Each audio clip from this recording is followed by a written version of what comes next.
ರಾಜ್ಯಾಧ್ಯಕ್ಷರಿಗೆ ನಿಮ್ಮ ಹೆಸರೇ ಓಡಾಡ್ತಾ ಇದೆ. ಇವತ್ತು ಹುಟ್ಟುಹಬ್ಬ, ಸುಳ್ಳು ಹೇಳ್ಬಾರ್ದು, ನಿಜ ಹೇಳ್ಬೋದು. ನಂದು ಹುಟ್ಟುಹಬ್ಬ ನಾಳೆ ಕಣಮ್ಮ. ಅದೇ ಮೊದಲನೇದು.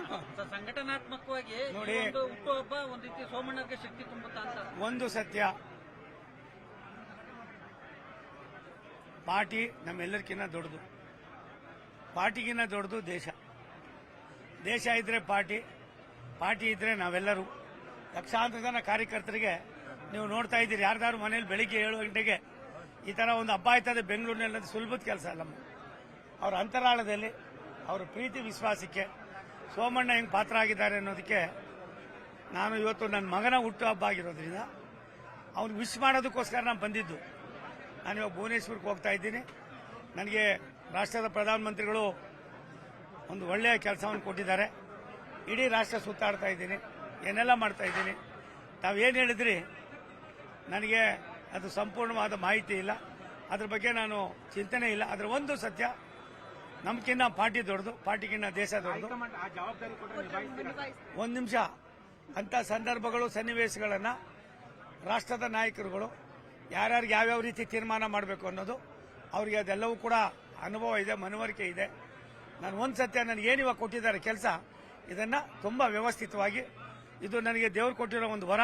ನಮ್ಮ ರಾಷ್ಟ್ರದ ಪ್ರಧಾನಮಂತ್ರಿ ನರೇಂದ್ರ ಮೋದಿ ಅವರು, ರಾಷ್ಟ್ರದ ಗೃಹ ಮಂತ್ರಿಗಳಾದ ಅಮಿತ್ ಶಾ ಅವರು, ಸನ್ಮಾನ್ಯ ಸಂತೋಷ್ ಅವರು, 3 ಜನರು ನನಗೆ ಈ ಜವಾಬ್ದಾರಿಯನ್ನು ವಹಿಸಿದ್ರು. ಆ ಜವಾಬ್ದಾರಿಯನ್ನು ತಮಗೆ ಗೊತ್ತಿದೆ, ಸಮರ್ಪಕವಾಗಿ ನನ್ನ ಇತಿಮಿತಿಯಲ್ಲಿ ನಾನು ಮಾಡ್ತಾ ಇದ್ದೀನಿ. ನನಗೆ ಒಂದೂ ಗೊತ್ತಿಲ್ಲ. ನಾನು ಒಂದೇ ಒಂದು ಮಾತು ಹೇಳ್ತೀನಿ, ನನಗಿನ್ನ ಪಾರ್ಟಿ ದೊಡ್ಡದು, ಪಾರ್ಟಿಯಿಂದ ದೇಶ ದೊಡ್ಡದು. ಅವ್ರಿಗೆಲ್ಲ ನಾನು ಋಣಿಯಾಗಿರ್ತೀನಮ್ಮ, ಅವ್ರಿಗೆಲ್ಲ ಅಭಾರಿ ಆಗಿರ್ತೀನಿ. ಹಾಲಿ ಅಧ್ಯಕ್ಷ ಬಿಟ್ಟು ಬೇರೆ ಯಾರನ್ನಾದ್ರೂ ಮಾಡಿ ಅಂತ ಒಂದು ವರ್ಗ, ಒಂದು ಬಣ ಅಲ್ಲ, ಬಣ ಎಷ್ಟಿದೆಯೋ ಗೊತ್ತಿಲ್ಲ. ಆದ್ರೆ ಒಂದು ಸತ್ಯ, ಒಳ್ಳೆ ತನಿಖೆ, ತುಂಬಾ ದಿನ ನಾನೇ ಅನ್ನೋದನ್ನ ನಾವೆಲ್ಲ ಕೂಡ ಬಿಡಬೇಕಾಯ್ತದೆ. ನಾವೆಲ್ಲ ಪಾರ್ಟಿ ಇದ್ರೆ ಮಾತ್ರ ನಾವು, ಪಾರ್ಟಿ ಇದ್ರೆ ನಾವು ನಾವು ಅರ್ಥ ಮಾಡ್ಕೋಬೇಕಾಯ್ತದೆ.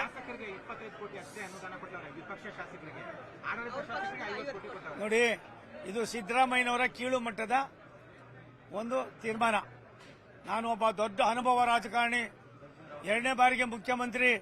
ಈ ಜಂಬ ಎಲ್ಲ ಕೊಚ್ಕೊಳ್ಳೋದನ್ನ ಇವತ್ತಾರು ನಿಲ್ಲಿಸಿ, ಇನ್ಮೇಲೆ ನಾನು ಕೂಡ ಪಕ್ಷಪಾತಿ, ನಾನು ಕೂಡ ಎಲ್ಲೋ ಅಧಿಕಾರಕ್ಕೋಸ್ಕರ ಅಂಟ್ಕೊಳ್ಳೋದಕ್ಕೋಸ್ಕರ ಏನೆಲ್ಲ ಖಜಾನೆಯಲ್ಲಿ ಖಾಲಿ ಇದ್ರು ಕೂಡ ಅವರ ಮೂಗಿಗೆ ತುಪ್ಪವನ್ನು ಸುರಿಸ್ತಕ್ಕಂಥ ಕೆಲಸವನ್ನ ಸಿದ್ದರಾಮಯ್ಯನವರಂತವ್ರು ಮಾಡೋದು ನನ್ನಂತವ್ರಿಗಂತೂ ಭಾರಿ ನೋವಾಯ್ತದೆ. ದಯಮಾಡಿ ಸಿದ್ದರಾಮಯ್ಯನವರು, ನಿಮ್ಗೇನಾದ್ರು ಸ್ವಲ್ಪ ಆದ್ರೂ ಇವತ್ತು ಕೂಡ ಗಾಂಭೀರ್ಯತೆ ಇದ್ರೆ, ರಾಜ್ಯದ ಬಗ್ಗೆ, ದೇಶದ ಬಗ್ಗೆ, ಎಲ್ಲ 224 ಶಾಸಕರ ಬಗ್ಗೆ ನಿಮ್ಗೆ ಗೌರವ ಇದ್ರೆ ನೀವು ಅದನ್ನ ತೀರ್ಮಾನ ಮಾಡಿದಿರಲ್ಲ, ಎಲ್ಲರಿಗೂ ಸಮಾನವಾಗಿ ಕೊಡ್ತಕ್ಕಂಥದ್ದು ನಿಮ್ಮಂತವ್ರಿಗೆ ಸಾಧುವಾದ ಕ್ರಮ. ನಾನು ನಿಮ್ಮನ್ನ ಹತ್ತಿರದಲ್ಲಿ ನೋಡಿದ್ದೀನಿ. ಈ ತರದ ಏನಾದ್ರು ನೀವು ಮಾಡಿದ್ರೆ ನೀವು ಕೂಡ ರಾಜ್ಯದಲ್ಲಿ ಒಬ್ಬ ಖಳನಾಯಕರು ಅನ್ನೋದಕ್ಕೆ ಪಟ್ಟಿಯನ್ನ ಕಟ್ಕೊಳ್ಳೋದಕ್ಕೆ ನೀವೇ ತಯಾರಾಗಿದ್ದೀರಿ.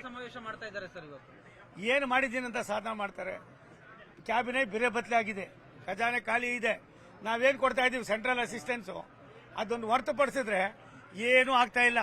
ಹಾಗಾಗಿ ಇವರ ಸಾಧನಾ ಸಮಾವೇಶ ಶೂನ್ಯ ಸಂಖ್ಯೆ ಏನಿದೆ, ಇದಕ್ಕೆ ಸಿದ್ದರಾಮಯ್ಯನವರು ಅಂತವ್ರು, ನನಗೆ ಬೇರೆಯವ್ರ ಬಗ್ಗೆ ನನಗೇನು ಅದಿಲ್ಲ. ಸಿದ್ದರಾಮಯ್ಯನಂತ ಒಬ್ಬ ಬುದ್ಧಿವಂತರು ಈ ರೀತಿ ಸಣ್ಣ ಮಟ್ಟಕ್ಕೆ ಇಳಿತಾರೆ ಅಂತ ನನಗೆ ಗೊತ್ತಿಲ್ಲ. ಇದಾಗಬಾರ್ದು. ಸಿದ್ದರಾಮಯ್ಯನವರಿಗೆ ಮತ್ತೆ ನಾನು ವಿನಂತಿ ಮಾಡ್ತೀನಿ, ಇದನ್ನು ಪುನಃ ಪರಿಶೀಲನೆ ಮಾಡಿ ಸಮಾನತೆಯನ್ನು ಕಾಪಾಡಿ.